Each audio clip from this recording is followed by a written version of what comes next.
I think the first thing we need to do is to realize that this government is being led by a man who came into power or into the limelight by being a member of YK92, which was meting violence against citizens the same way they are doing to us. And that is a tragedy. So the faster we get a mechanism of getting William Ruto out of State House in a constitutional manner, the better for us. And that's what we are telling Baba. Baba, wacha kukaa na hawa wahuni.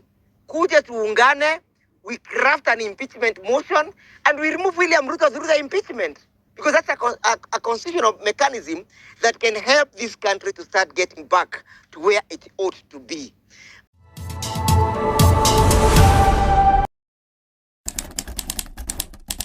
We are in pre-election violence, and we are eagerly waiting for post-election violence.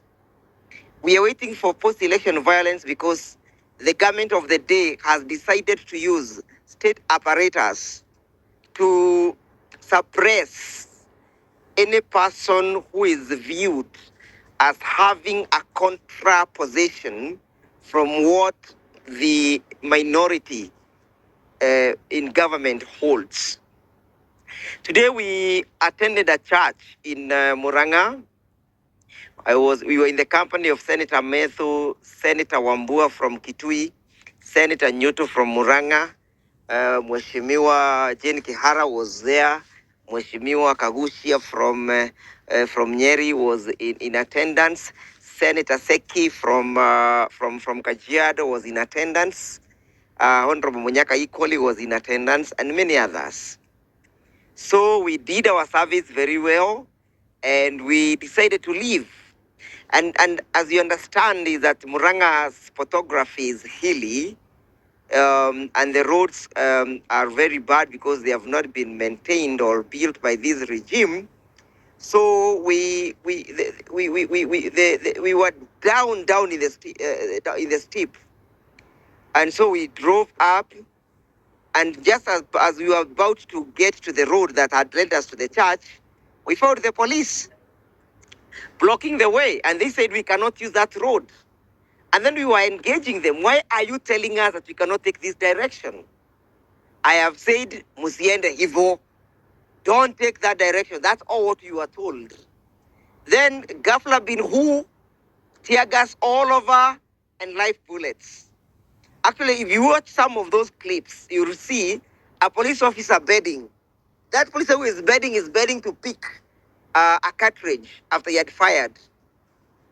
So we were brutalized, we were tear gassed, our vehicles were shot at. As we speak, we have about 5 vehicles that suffered bullet attacks. And they could never even explain to us what he had done.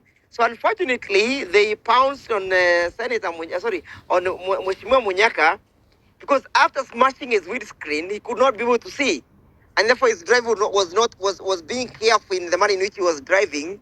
So they caught up with him. They shot his motor vehicle. It has suffered 3 bullets, and then they started clobbering them. The man you see behind us with a red shirt is not a red shirt. That is blood. It's stained with blood. So when you speak about post-election violence, let's also speak pre-election violence. Let me ask you, what was wrong with us going to address people? Ruto did the same. He left the church and went to meet the people. Who tear-gassed him? Who shot at his car? I mean, we are living in a country where we are saying that in this democratic space, we are all equal. So tomorrow we are going to make our report at the IPOA. We'll be inviting the media so that we get to understand whether they are double standards. But permit me to address the issue I've had Senator Chargei addressing. This country will never get past the post-election violence because the real criminals were never punished. And the criminals are now in State House. A man who is supposed to be serving a jail term with Taylor A man who is supposed to be serving a jail term, or rather in the same category with the general of Lord Resistant Army, that is Connie. A man in the same category with Bashir is now purporting to be the leader of the government, and he has never apologized. William Ruto has never found it worth to apologize, whether he was involved or he was not involved. Those crimes happened in his constituency when he was serving, but he has never apologized. Let me ask you, for them that understands history better than I do, I have heard Germany apologizing to the Jews every now and then for the atrocities caused. It doesn't mean that the Chancellor of Germany is the one who was involved, but because crimes were committed. Even as we speak, wale watu wetu waliofukuzwa kwa mashamba zao hawajarudi mpaka leo, hawajarudi.